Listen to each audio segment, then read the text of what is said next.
Our third Masterworks concert of the year on January 27 and 28 features works by three different composers, two of which are living Canadian composers, and I spoke to each of them about their pieces. This is a really interesting thing for me. I love the idea of being able to go straight to the source of the creative process of a piece of music and ask the composer what it is that they were thinking. A lot of my life, a lot of our lives as musicians on stage is spent trying to figure out through clues and through historical readings what the composer was trying to say. How great is it that we can ask them directly? The concert begins with a short work by Vince Ho. This work is called Earthbeat, and it sort of describes the heartbeat that is sort of present all around us wherever we are on the planet. I recently caught up with Vince and asked him to give us a little bit of insight into the background of this piece. Back in 2016, 17, Paul Dornian, at the time the CEO of the Calgary Philharmonic Orchestra, reached out to me, and he wanted to discuss ideas of a large-scale project to present during the Canada's 150th celebration year. And so I met with him. We discussed some ideas, and I presented a number of ideas that I had written down. And we decided on one particular project, and that project was to bring together 5 composers from across Canada to write a 5-movement symphonic piece where we would be each assigned a movement to write and piece it together and present it with dance. So it's be like a symphonic ballet in some form or shape or form. Now, the narrative was written by choreographer Yukichi Hattori. I was given the last movement, and as you could probably expect, I felt an overwhelming pressure to deliver because the last movement is like in the context of a symphony is where you really have to make that final statement, where I really have to deliver the ultimate conclusion. And so as part of my process, I want to understand the history of the land I'm living on here in the prairies. And that meant reaching out to the indigenous community. Thanks to Hal Eagletail, who I was introduced to, he introduced me to his community, the Tsuut'ina community, as well as the art of the powwow tradition. Now, Hal is a powwow expert and an MC, and engages in many powwow performances and competitions across Canada, actually all of North America. And through him, he taught me the history of the powwow traditions, the importance of the powwow tradition, and what it reflects in his culture. And I was very taken from seeing many of the powwow performances that he took me to. I mean, the primal energy, the connection to the earth, the collective synergy that you feel from the performers when they're performing together with the drum beat hitting in the background and everybody dancing together and singing along. And there was something about it that really brought out a certain fire, a certain, energy that you can't help but be swept away from. Now, while I was talking to him, he also informed me that this constant beat is something that is universal in every culture. And he's right. I mean, if you look in many cultures, even in my Asian culture, if you look at the dragon dances, there's a constant beat. The beat is always there. And this beat is something that you can find throughout history in many civilizations. And so when I informed him that I was very inspired by this powwow tradition, I would like to write something that reflects this constant beat. But I was concerned about cultural appropriation. I was concerned about taking something that was their tradition and to me taking it and making it my own in some way, shape, or form. But he assured me, and this is something that's very important to me, he said that this beat is not owned by any one culture. This is a universal beat, and it's up to you to find your own connection with this beat. Once you figure out that connection, the music will come. And it's a matter of making sure that it is within your own voice. And so through him, he opened my eyes to helping me find that connection, I guess the connection to the earth with this constant beat. as I was writing the music, I had to remind myself that I had to write music that reflected my own connection with the earth through this constant beat. And so the music is was built on much of my own musical language. The beat was something that that was inspired by a powwow tradition. But again, like you said, this is a beat that you can find with almost every civilization, and that was the thesis of the piece.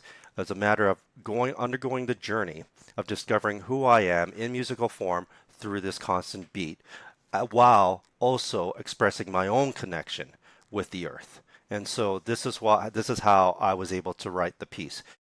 Joining us in the hall, surrounding you, the audience, will be 30 to 40 young violinists. They are all members of a group called Sunnyside Strings, a program that is led by a couple of our musicians in the Windsor Symphony, and they will be performing a folk tune called the Red River Jig. Vince explains to us where this tune comes from and why it's included in this piece. So as I was writing Earthbeat, I wanted to make sure. Oh, sorry. One of the criteria was to ensure that is still about Canada. And one of the things that Hal recommended was to incorporate uh, a folk tune, a jig, or something that was truly Canadian. And he recommended the Red River Jig because it's truly Canadian. It's music that represents both Canada and the Métis community, and also it represents the future. When you have children performing it, it represents the future of Canada as we see it, and who knows where the future is going to take us. And so the Red River Jig is my acknowledgement of Canada's history, of the history of the Westerners and the Indigenous coming together in musical form, and that's what the piece was all about. It's, I guess you could say, a snapshot of Canada's history in musical form that Hal and I felt was integral to be part of this piece to celebrate this the Canada that we are living in now. Next up on the program is a work by the English composer Ralph Vaughan Williams. It is called The Lark Ascending. It is a work for solo violin and orchestra, and it will be performed by our principal second violinist, Emily Perret. This will be her first time as a soloist in front of the orchestra. I'm thrilled to have her. Now, The Lark Ascending is a piece that was originally written as a solo violin and piano piece. It was orchestrated later, and it describes in sound the calls and the sounds of the lark, the songs of the lark. In the early 20th century, larks were everywhere in England. So Vaughan Williams would have had the opportunity to hear them singing all over the place. Unfortunately, today, we don't find them as readily as we once did. But this song, in this music, they are really encapsulated. So recently, I spent some time talking to Emily about putting together this piece and what this piece means to her. Here's what she had to say.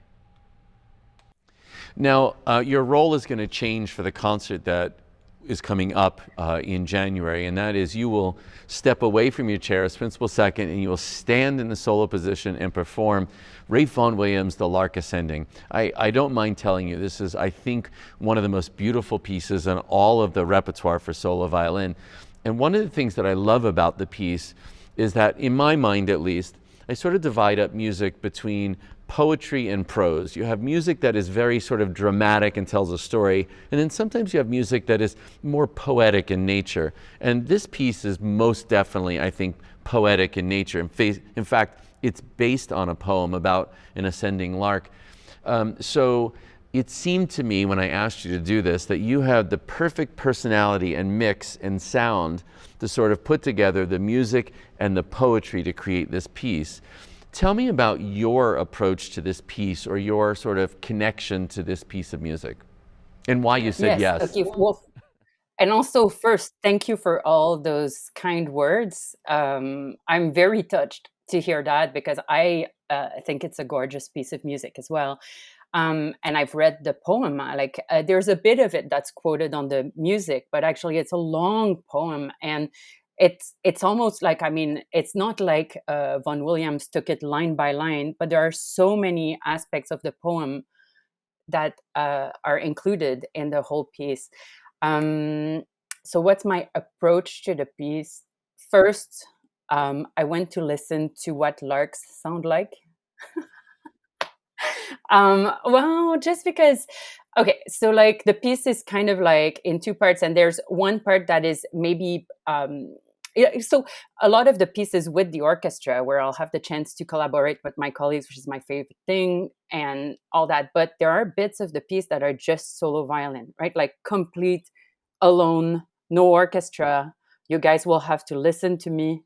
I'm playing by myself. And it's very free. There are no, like, it's not measured really. Like, I can do whatever I want.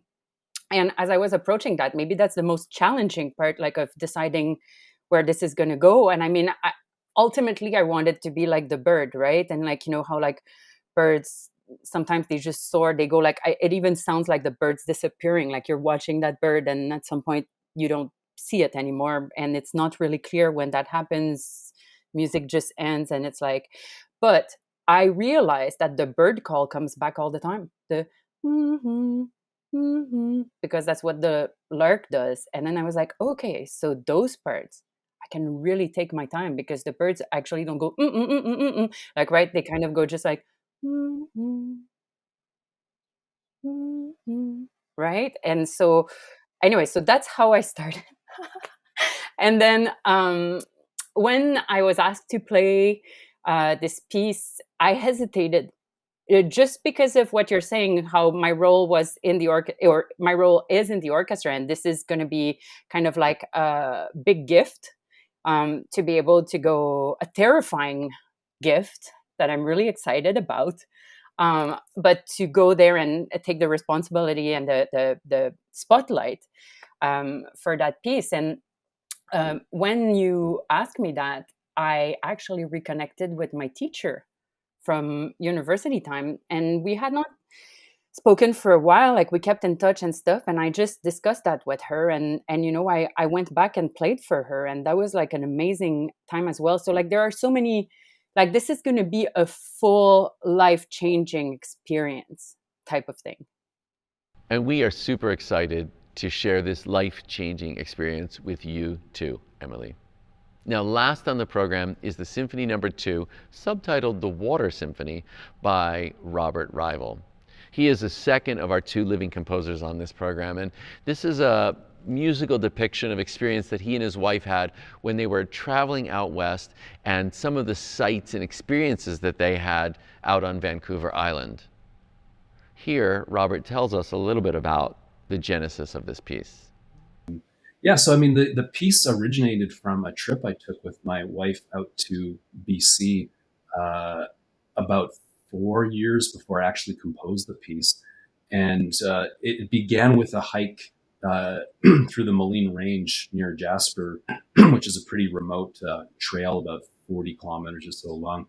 And that portion of the trip ended up being the source of inspiration for my first symphony, called Symphony Number 1, Moline Range. And so what the rest of the trip ended up being the material for the second symphony, subtitled Water. And uh, so the three locations, sort of two locations, the two being very close to one another.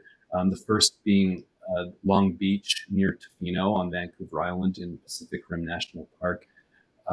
This is a beautiful part of our country, and it's this desolate, extremely expansive, long beach, and it's not the kind of beach where people line up their towels and bake in the sun, because it's cold, and it's the Pacific Ocean, and it's pretty north, and and so on the day we went, and it was, middle of summer, it was chilly, it was rainy, it was misty, the waves were pounding, there were these dark clouds, and I loved it. It was this very moody experience, and so I try to capture that in the first movement, where you get the sense of the waves. A lot of the melodic figures are undulating; they rise and they fall, and they fall upon one another.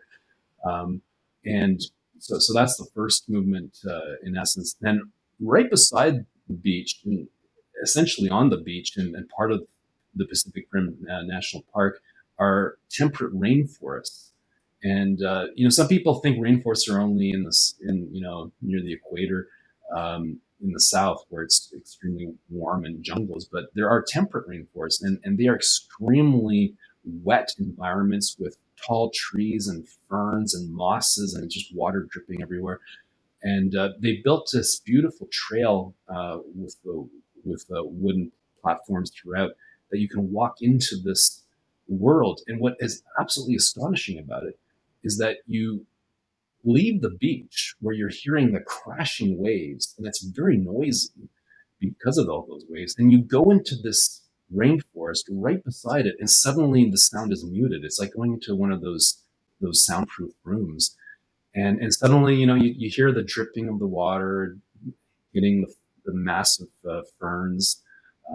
There's mist, there's mosses. It's all green because it's so lush, and it feels very, very protective. Like I've described this as going into feeling like you're embraced by the forest. You're in this room, and so there's this beautiful contrast between the ferocious ocean outside and the expanse you can't see. Obviously the horizon, and then going to this very lovely protective environment. So that's the inner slow movement for strings only. There's a solo octet, and they're the front desks of the strings, and they're enveloped by the rest of the strings, sort of like the embrace of the forest. And so there's a lot of sort of soundscape kind of music going in that movement. The last movement takes us into the inner BC, Wales Grey Provincial Park, which is known for its waterfalls and rapids. And it's a very lively movement. And I took my cue from the moving streams and rivers and all that life that happens in a place like that. And at the climax, I tried to give an impression of the Helmcken Falls, which are one of the biggest falls in Canada, over 130 meters or so.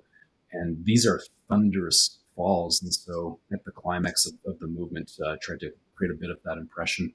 But it takes a while to get there. And the idea is that you've got these streams and streamlets feeding into the falls. And there's this sort of dance-like feel to it. And for a long stretch in the opening of the third movement, the finale, the strings are not playing. It's all about the winds and percussion. And I think in part of that's to balance out the fact that the second movement was all about the strings. So there's this contrast. And then everybody comes together. So I know you may be thinking to yourself, gosh, Robert, that means there are two pieces on this program that I've never heard before by composers that I may or may not have ever heard of as well. So you're thinking to yourself, what should I listen for? Well, I've got your back on this one because I already thought about that, and I asked Robert Rival myself what he thinks you should listen for. Well, I would say just go with the flow and just try to soak it in, and not worry if at any point you think you might have missed something or something didn't make sense, because it's even with music that's familiar to us, it takes many listenings before it feels like it's under our skin and we really understand it. So my music is not, I would not say difficult on the surface to understand, but there are many elements there, and if it goes by fast, it's not like reading a book where you read a sentence, and I do this all the time. Like I didn't understand that sentence. I'm going to go back and read that over again. Or painting, you can linger on something and try to, what is that thing there? I can't figure it out.